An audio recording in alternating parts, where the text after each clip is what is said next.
பெணான்களை. இந்த வீடியோ யாருடைய மனதையும் புண்படுத்தும் நோக்கம் அல்ல. ஏன்னா நமக்கு யாரையும் புண்படுத்தி பழக்கமே இல்லை. மீறி உங்களுடைய மனது புண்பட்டுச்சு அப்படின்னா அதுக்கு நிர்வாகம் பொறுப்பல்ல. இயக்குனர் சங்கர் அவருடைய இயக்கத்துல ராம் சரண் நடிப்புல வெளிவந்திருந்த படம் தான் கேம் சேஞ்சர். இந்த படத்துக்கான ரோஸ்டர் தான் பார்க்க போறோம். இந்த படத்துக்கு கேம் சேஞ்சர் அப்படின்னு டைட்டில் வச்சதுக்கு பதிலா கேம் ஓவர் அப்படின்னு டைட்டில் வச்சிருந்தாங்க அப்படின்னா ஓரளவுக்கு ஓகேவா இருந்திருக்கும். படத்துடைய ஆரம்பத்திலே ஒரு பாட்டு ஒண்ணு பாடிக்கிட்டு இருக்கும். அந்த பாட்டு திக்கி திக்கி பாடிக்கிட்டு இருக்கும். இந்த பாட்டு எதுக்குடா திக்குது அப்படின்னு பார்த்தா பக்கத்துல ஒருத்தர் பேச முடியாம திக்குவாரு. இவருக்கு திக்கு வாயி அங்க திக்கு பாட்டு. இது ரெண்டையும் பார்த்தோம் அப்படின்னா கனெக்ட் பண்றாங்களாம். யோயோ அவன் ஃபர்ஸ்ட் பார்ட் செகண்ட் பார்ட்னு படத்தை எடுத்து இந்த படத்தோட சீக்வன்ஸ் இந்த படத்தோட ஃப்ரீக்வன்ஸ் அப்படின்னு இந்த படத்தோட சீன் இந்த படத்துல இருக்கு இந்த படத்தோட சீன் இந்த படத்துல இருக்கு அப்படின்னு அதை கண்டென்ட் ஆக்கி கனெக்ட் பண்ணிட்டு இருக்க காலத்துல வந்து இந்த திக்கு வாயை வச்சு கனெக்ட் பண்றியா சங்கரு? உனக்கு சங்கரு அப்படின்னு பேரு வச்சதுக்காண்டி எங்க சங்கிலியா இருக்க கூடாது. அப்புறம் அரண்மனை படத்துல வர பேய் மாதிரி அங்கங்க ரெண்டு உருவம் வந்துட்டு போகும். அது இவரு சாகிறதுக்கான அறிகுறியா இருக்கும். இவரு சாக போறாரு அப்படின்றதுக்காண்டி இவரை ஆம்புலன்ஸ்ல கூட்டிட்டு போவாங்க. அப்படி கூட்டிட்டு போகும்போது 4 வருஷம் ஊழல் பண்ணி 5வது வருஷத்துல ஆட்டைய போட்டது எல்லாத்தையும் விட்டணும் அப்படின்னு ஒரு முடிவு எடுக்கிறாரு. அது ஏன் எடுக்கிறாரு அப்படின்னா ஹாஸ்பிட்டல் போற வழியில பாலம் இடிஞ்சு விழுந்து இவரு பரலோகம் போக தெரிஞ்சாரு. அந்த பாலமும் இவங்களுடைய கான்ட்ராக்ட்ல கட்டின பாலம். அதனாலதான் சாமி கிட்ட வேண்டிக்கிட்டாரு போல இருக்கு. மந்தையம்மா மாரியம்மா காளியம்மா நான் சாகாம இருந்தேன் அம்மா, அடுத்த வர 1 வருஷத்துல நான் ஊழல் பண்ணாம இருக்கேன் அப்படின்னு வேண்டியிருப்பாரு போல இருக்கு. உடனே ஊழல் பண்ணாத உத்தமரா மாறிடுறாரு. அந்த கடைசி 1 வருஷத்துல 4 வருஷம் நாக்க தொங்க போட்டு ஊழல் பண்ணிட்டு 5வது வருஷத்துல அப்படியே உத்தமராவது எப்படி அப்படின்றத காட்டுறாரு. அப்புறம் இந்த முதலமைச்சருக்கு மொத்தம் 2 பசங்க இருப்பாங்க. அந்த 2 பசங்களும் அப்பா சாக போறாரு அப்படின்னு அழுவாங்க அப்படின்னு பார்த்தா அப்பாவோட கட்சியில அப்பாவோட ஆட்சியில அடுத்த முதலமைச்சர் ஆவது யாரு அப்படின்னு பதவிக்காண்டி 2 பசங்களும் பார்த்தோம் அப்படின்னா பரதேசி மாதிரி சண்டை போட்டுட்டு இருப்பாங்க. இந்த அப்பன் செத்தா சாகுறான், நமக்கு பதவிதான் முக்கியம் அப்படின்னு பதறிக்கிட்டு கிடப்பாங்க. ஆகா, இவ்வளவு நாளா எங்கடா இருந்தீங்க? நீங்க எல்லாம் ஆரம்பத்திலே என் கூட இருந்திருந்தா ஒருத்தன் என்னை அடிச்சிருக்க முடியுமா? இல்லாதனாலதானடா அம்புட்டு அடி. அப்பா சாக போறாரு அப்படின்னு ஆஹா அப்படின்னு ஹாப்பியா இருந்த பசங்களுக்கு அதிர்ச்சிகரமான ஒரு செய்தி. அவங்க அப்பா உயிரோட வந்துட்டாரு அப்படின்றதுதான். உடனே அப்செட் ஆயிடுறாங்க 2 பசங்களும். அப்பா சாக போறாரு அப்படின்னும் போது எவ்வளவு ஆனந்தம் இருந்துச்சோ அப்பா பொழைச்சிட்டாரு அப்படின்னு சொல்லும் போது மொத்த ஆனந்தமும் அப்படியே போச்சு. அடுத்துதான் ஹீரோவுடைய என்ட்ரி. இது சங்கர் படம் இல்லையா, அதனால பிரம்மாண்டமா இருக்கணும்ல அப்படின்றதுக்காண்டி ஒயின் ஷாப்ல சரக்க வாங்கிட்டு போய் ஏசி பார்ல உட்காந்து ஊத்தி குடிச்சா எப்படி இருக்கும் அப்படி இருக்கும் இந்த சீன். வில்லன்க பேசும்போது சொல்றாங்க IAS அடிக்கிறதுக்கெல்லாம் 5 பேர் போதும் அப்படிங்கிறாங்க. ஆக்சுவலி இந்த படத்துல நம்ம ஹீரோ பார்த்தோம் அப்படின்னா ஒரு IAS ஆபீசர். IAS அடிக்க 5 பேரே அதிகம் அப்படின்னு சொல்ல உடனே இன்னொரு வில்லன் சொல்றான், டே அவன் இப்பதான்டா IAS அப்படிங்கிறாரு. இது என்ன தேங்காய்? இதுக்கு முன்னாடி இத தன்ன கேட்டேன், இதுக்கு போட்டு அடிக்கிறாங்க. அப்போ இதுக்கு முன்னாடி IPS அப்படிங்கிறாரு. சத்ரபதி IPS இருக்கும் போல. அட பழைய விஜயகாந்த் படத்தை பார்த்துட்டு வந்து டைலாக் பேசிக்கிட்டு இருக்காங்கப்பா. இப்பதான் ஹீரோவுடைய என்ட்ரி. ஹீரோ பார்த்தா அப்படின்னா கைலி கட்டிட்டு வந்து கலவரம் பண்றாரு. இது கைலி விளம்பரம் அப்படின்னு கையிலேயே எழுதி போட்டிருக்கலாம். எதுக்கு இவ்வளவு பெரிய ஒரு கலவரத்தை உண்டு பண்ணாங்க அப்படின்னு தான் தெரியல. ஹீரோவை அடிக்க வந்தவங்க எல்லாத்தையுமே நண்டு மார்க் லுங்கீஸ கட்டிட்டு நசுக்கி போட்டுட்டு போயிடுறாரு ஹீரோ. நண்டு பிராண்ட் elite washed lungis. உங்களுக்கு ஒரு சந்தேகம் வந்திருக்கணும், இந்த இடத்துல எதுக்கு ஹீரோ கைலியோட இப்படி கலவரம் பண்றாரு, எதுக்கு கைலியோட வராரு அப்படின்னு. ஏன்னா இது ஃபைட் சீன்ல கைலியோட ஃபைட் பண்ணா அப்படின்னா ஒரு காத்தோட்டமா இருக்கும்ல. அதனால ஐடியா இல்லாம யாராவது இந்த மாதிரி சீன் எடுப்பாங்களா? ஒரு காத்தோட்டம் வேணுமியா கலவரம் பண்ணும் போது. அப்புறம் இந்த வில்லன்கள் எல்லாத்தையுமே நம்ம ஹீரோ அடிச்சு தண்டவாளத்துல கட்டி வச்சிருவாரு. இந்த வில்லன்களை அனுப்பிச்ச மெயின் வில்லன் இருப்பார் இல்லையா, அவனை போன் போட்டு நம்ம ஹீரோ மிரட்டுறாரு. உடனே இப்ப இந்த ஸ்பாட்டுக்கு நீ வரல அப்படின்னா இவங்க எல்லா பத்தியுமே நான் ரெஸ்ட் அண்ட் பீஸ் ஆக்கிடுவேன். ஹீரோ இப்படி சொன்ன உடனே அந்த பெரிய வில்லன் பார்த்தோம் அப்படின்னா பெரிய ஒரு ஹெலிகாப்டர் எடுத்துட்டு ஹீரோ இருக்க இடத்துக்கு வந்துடுறாரு. நம்ம ஹீரோ ட்ரெயினை விட்டு இறங்கி தான் இந்த ஃபைட் பண்ணிருப்பாரு. அந்த ட்ரெயின் போயிருக்கும், ஹீரோ தான் போக சொல்லியிருப்பாரு. உடனே ஹீரோ சொல்றாரு வில்லன் கிட்ட, நான் வந்த ட்ரெயின் போயிருச்சு, இதனால என்னுடைய ட்ரெயின் டிக்கெட்டை நீ வச்சுக்க, உன்னுடைய ஹெலிகாப்டரை நான் எடுத்துட்டு போறேன், அந்த ட்ரெயின் வந்த பின்னாடி நீ அதுல ஏறிப்போ அப்படின்னு இந்த வில்லனுடைய காதுலயே நல்லா ஏறி விட்டுட்டு போயிடுறாரு ஹீரோ. அதுவும் ஹெலிகாப்டர் எடுத்துட்டு ஏறி விட்டு போறாரு, அதான் ஹைலைட். அதுவும் போன ட்ரெயினுடைய டிக்கெட்டை கொடுத்துட்டு போவாரு. அதுவும் சும்மா போக மாட்டாரு, இந்த ட்ரெயின் ட்ராக்ல கட்டி போட்டிருந்த எல்லாத்தையுமே கத்திய வச்சு வெட்டி காப்பாத்திட்டு போவாரு. ஸோ இது ஒரு மாஸ் சீன் அப்படின்றத கண்டிப்பா நம்ம ஒத்துக்கிறணும். இல்லை அப்படின்னா இதே மாதிரி சீனை சங்கர் அவருடைய அடுத்த படத்துலையும் எடுத்து வச்சு நம்ம உயிருக்கு உலையும் வச்சுட்டு போயிருவாரு. இந்த ஹெலிகாப்டர்ல நம்ம ஹீரோ போகும்போது பார்த்தோம் அப்படின்னா கைலியோட தான் ஏறி போயிருப்பாரு. கொஞ்சம் காத்தோட்டமா இருக்கட்டும் அப்படின்னு கைலி கட்டி இருந்திருப்பாரு. ஹெலிகாப்டர்ல போகும்போது காத்து கொஞ்சம் ஹெவியா அடிச்சிருக்கும் போல இருக்கு, இதனால கைலி தாங்காது அப்படின்றத கச்சிதமா கணிச்சு ஹெலிகாப்டர் இறங்கும் போது பார்த்தோம் அப்படின்னா பேண்ட் சட்டை போட்டு இறங்குவாரு. ஸோ ஹெலிகாப்டர்ல பேண்ட் சட்டை இவருக்கு இருந்துச்சா அப்படின்னா நமக்கு தெரியாது. இந்த இடத்துல ஒரு பாட்டு ஒண்ணு இருக்கு, அந்த பாட்டுல நம்ம ஹீரோ கைலி கட்டிட்டு ஆடுனாருன்னா நல்லா இருக்குமா, நம்ம கண்ணுல ஏதாவது பற்றும் இல்லையா, அதனால பேண்ட் சட்டை போட்டு ஆட வச்சிருக்காங்க. அவரு கைலி கட்டிட்டு ஆடி இருந்தாரு அப்படின்னா என்னெல்லாம் ஆடி இருக்கும், அட ஆடியன்ஸும் சேர்ந்து ஆடி இருப்பான்னு சொல்ல வந்தேன். தம்பி முதல்ல போட வேண்டியதை போடுங்க, கண்ணு ரெண்டு கூசுது. சாரி. இந்த முதலமைச்சர் சொல்றாரு, இந்த 4 வருஷமா நம்ம ஊழல் பண்ணிட்டோம், இனி யாருமே ஊழல் பண்ணக்கூடாது, மக்களுக்கு நல்லது மட்டும்தான் பண்ணணும் அப்படிங்கிறாரு. உடனே எஸ்.ஜே. சூர்யா பேசுறாரு, இப்படி நல்லது மட்டும்தான் பண்ணணும் அப்படின்னு பண்ணோம் அப்படின்னா சென்ட்ரல் கவர்மெண்ட் வந்து நம்மளுடைய அன்றாயிர உருவி அடியில ஆணி அடிச்சு விட்டுட்டு போயிருவான் அப்படிங்கிறாரு. உடனே முதலமைச்சர் சொல்றாரு, ஊழல் பண்ணீங்கல்ல அதையும் அனுபவிங்க அப்படிங்கிறாரு முதலமைச்சர். உடனே எஸ்.ஜே. சூர்யா நினைக்கிறாரு, அனுபவிக்க அது என்ன சரக்கா மதுவா மாதாயா அப்படின்னு நினைச்சிட்டு உடனே இங்க இருந்தவர் மணல் கடத்துற இடத்துக்கு போய் இனிமே யாரும் மணல் எல்லாமே கடத்தக்கூடாது, நல்லது மட்டும்தான் செய்யணும் அப்படின்னு முதலமைச்சர் சொன்னாரு அப்படின்னு எஸ்.ஜே. சூர்யா போய் இவர்கிட்ட சொல்ல உடனே இவர் சொல்றாரு, உங்களை வச்சுக்கிட்டு எப்படி நல்லது செய்ய முடியும் அப்படிங்கிறாரு. நாக்கப்படுங்கிற மாதிரி கேட்டுவிட்டாரு.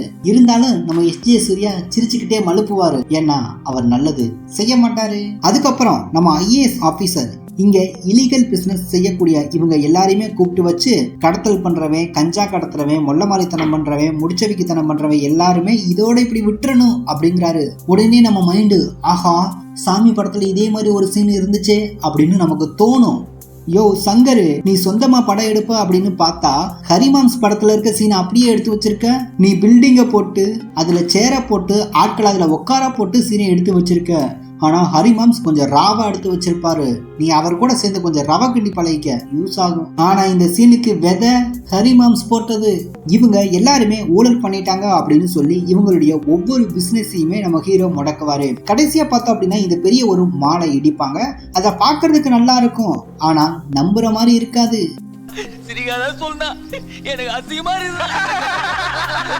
அப்புறம் நம்ம ஹீரோவுக்கு ஒரு பிளாஸ்பேக் வைக்கிறாங்க. அந்த பிளாஸ்பேக்ல என்ன வைக்கிறாங்க அப்படின்னா காலேஜுக்குள்ள கஞ்சா விற்கிறாங்க. பொதுவா காலேஜுக்கு வெளியில கஞ்சா வைப்பாங்க அப்படின்னு கேள்விப்பட்டிருக்கேன், ஆனா காலேஜுக்குள்ள கஞ்சா செடியை வளர்த்து அங்கேயே கஞ்சா விற்கிறாங்க. அது காலேஜில் இருக்க யாருக்குமே தெரியல, நம்ம ஹீரோவுக்கு மட்டும்தான் தெரியுது. ஏன்னா அவர் ஹீரோ, அதனாலதான். சிரிங்க சந்தோஷமா இருங்க. நம்ம ஹீரோ காலேஜ் ப்ரொஃபஸரை போட்டு அடிச்சுக்கிட்டு இருப்பாரு. அதாவது பொண்ணுங்களை செக்ஸ் டார்ச்சர் பண்றியா அப்படின்னு சொல்லி அடிப்பாரு. அது யாரு அப்படின்னா ஹீரோயினுடைய அப்பாவை போட்டு அடிப்பாரு. ஆனா அடிக்க வேண்டிய ஆளு வேற. கோபத்துல அவரை போட்டு அடிச்சு மூஞ்சி முகரையெல்லாம் உடைச்சிருவாரு. இதனால ஹீரோவை தூக்கி ஜெயில போட்டுறாங்க. ஹீரோவுடைய ஃப்ரெண்ட்ஸ் எல்லாமே ஹீரோயின் கிட்ட வந்து அவன் கொஞ்சம் கோபக்காரன், தெரியாம அவங்க அப்பாவை அடிச்சுட்டான் அப்படின்னு அவங்கள சமாதானப்படுத்தி ஹீரோவை பார்த்தோம் அப்படின்னா போலீஸ் ஸ்டேஷன்ல இருந்து ரிலீஸ் பண்ணிருப்பாங்க. உடனே நம்ம ஹீரோ பார்த்தோம் அப்படின்னா காலேஜில் இருக்கக்கூடிய ஆட்கள் எல்லாமே திரும்பவும் போட்டு அடிச்சிட்டு இருப்பாரு. அந்த நேரம் நம்ம ஹீரோவுக்கு பார்த்தோம் அப்படின்னா ஹீரோயின் மேல லவ் வந்துடும். உடனே ஹீரோயின் சொல்றாங்க, என்ன நீ லவ் பண்ணணும் அப்படின்னா உனக்கு கோபமே வரக்கூடாது அப்படிங்கிறாங்க. இவர் பார்த்தோம் அப்படின்னா கோபம் வரக்கூடாது, அந்த கோபம் வந்த கோபம் போகணும் அப்படின்றதுக்காண்டி நடு ரோட்ல பார்த்தோம் அப்படின்னா நாட்டியம் ஆடிக்கிட்டு இருப்பாரு. நல்லவேளை கோபம் போகணும் அப்படின்னு நடு ரோட்ல கோமணத்தை கட்டிட்டு ஆடாம விட்டாரு. அது வரைக்கும் சந்தோஷப்பட்டுக்கணும். ஹே ஹே ஹே, இப்படி எல்லாம் சீனு இருக்கே, இது சங்கர் படமா அப்படின்ற டவுட் உங்களுக்கு வந்திருக்கும். அட மெய்யாலுமே உண்மையாலுமே இது சங்கர் படம் தான்யா. அட இந்தியன் 2 படம் பார்த்தா உங்களுக்கு தெரியாதா இப்படி சீன் இருந்துச்சு அப்படின்னா அது சங்கர் படமா தான் இருக்கும் அப்படின்னு? அட கன்ஃபார்மா இது சங்கர் படம் தான்யா. அட எங்க அம்மா சத்தியமா இது சங்கர் படம் தான்.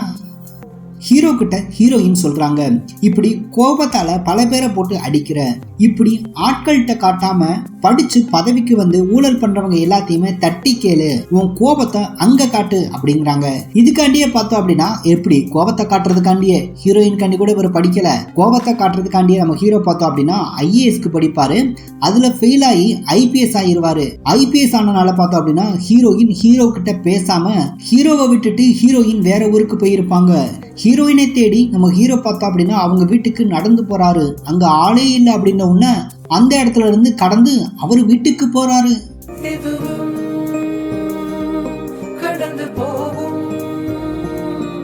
அதுக்கப்புறம் படிச்சு IPS இருந்தவர் திரும்ப IAS மாறி இருப்பாரு. நம்ம IAS ஆபீசர் பார்த்தோம் அப்படின்னா மணல் கும்பலை பிடிக்க போவாரு அப்படின்னு பார்த்தா நைட்டு பூரா அங்கேயே உட்காந்து அவங்களுக்கு காவ காத்துக்கிட்டு இருப்பாரு.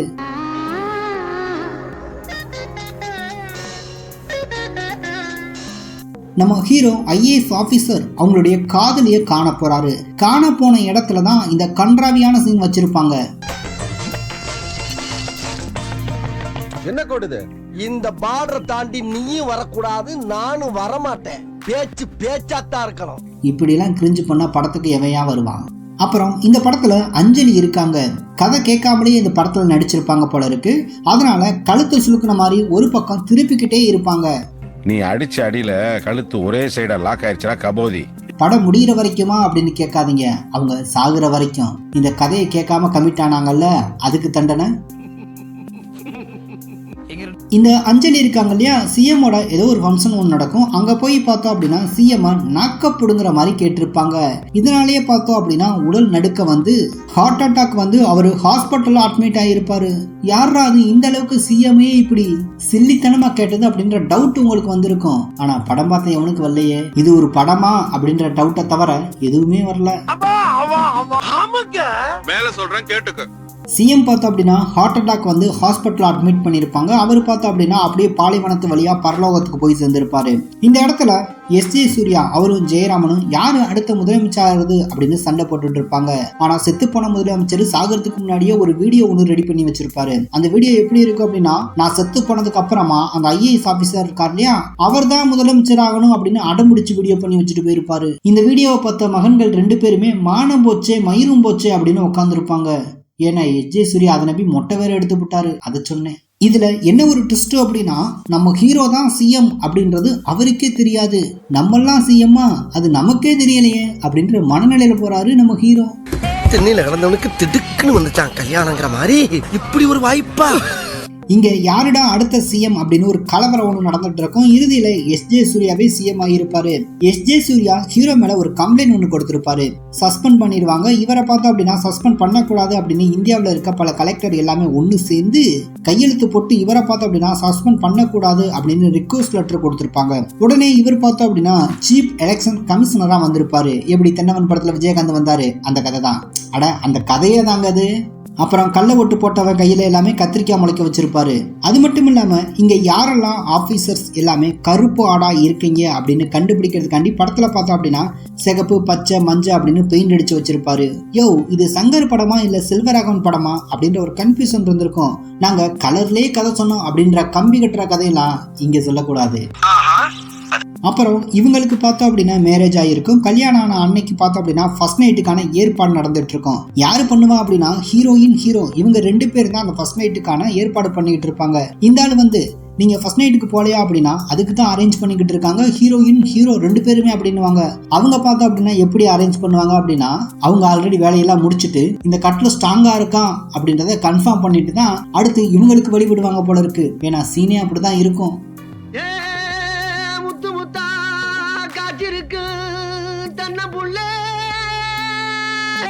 கடைசியா எலெக்ஷன் நடந்து முடிஞ்ச பின்னாடி அந்த கவுண்டிங் நடக்கும்போது அந்த கவுண்டிங் மிஷின் எல்லாமே அடிச்சு நொறுக்குற மாதிரி இருக்கும். நம்பிக்கை அதானே எல்லாம்.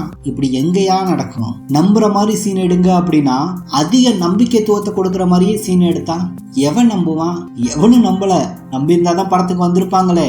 இந்த படத்துல இன்னொரு மிகப்பெரிய ஒரு ட்விஸ்ட் என்ன அப்படின்னா, இந்த படத்துல பிளாஸ்பேக் சொல்றதுக்காண்டியே சமுத்திரக்கனியை இந்த படத்துல ஜாயின் பண்ணி வச்சிருப்பாங்க போல இருக்கு. அவர் நம்ம ஹீரோ ஐஏஎஸ் கிட்ட உங்க அப்பா இப்படிப்பா அவரு இப்படிப்பா அப்படின்னு அவர் ஒரு கதையை சொல்லிக்கிட்டு இருக்காரு. அவங்க சம்பந்தப்பட்ட ஒரு கட்சி தான் கடைசியில பார்த்தோம் அப்படின்னா ஆட்சி அமைச்சிருப்பாங்க. எஸ்ஜே சூர்யா இருக்க கட்சி தோத்து போயிருக்கும். ஐஏஎஸ் இருந்த நம்ம ஹீரோ பார்த்தோம் அப்படின்னா அந்த எலெக்ஷன்ல அந்த கட்சி ஜெயிச்சிருச்சு அப்படின்னால அந்த கட்சிக்கு பார்த்தோம் அப்படின்னா முதலமைச்சராக இருப்பாரு. எலெக்ஷன்ல நின்றுக்கவே மாட்டாரு, ஆனாலும் அவர் முதலமைச்சராயிட்டாரு. எப்படி கேள்வி எல்லாம் கேட்க கூடாதுன்னு தான் கேட்லாக் கொடுத்துருக்கோம். காமெடி கேள்வி எல்லாம் கேட்கப்படாம கேட்லாக்கு கொடுத்துருக்காங்க.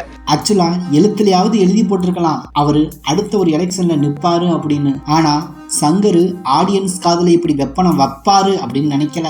கடைசியா நாங்க ஆட்சிக்கு வந்தோம் அப்படின்னா அதை செய்யறோம் இதை செய்யறோம் அப்படின்னு 5 வருஷத்துக்கு ஒருக்கா எலெக்ஷன் வரும்போது மட்டும் எப்படி இந்த அரசியல் கட்சிகள் எல்லாமே அறிக்கை விடுறாங்க, அது மாதிரி இவங்களும் ஒரு அறிக்கை விட்டுட்டு இருப்பாங்க.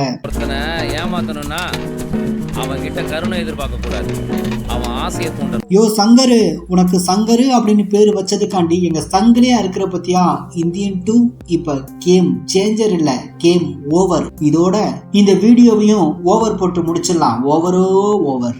இவ்வளவு நேரம் வீடியோ பார்த்துட்டு சப்ஸ்கிரைப் பண்ணாம போற அந்த ஒரு மனசு இருக்கு பாத்தீங்களா, அதுதான் சார் கடவுள், வேற என்ன.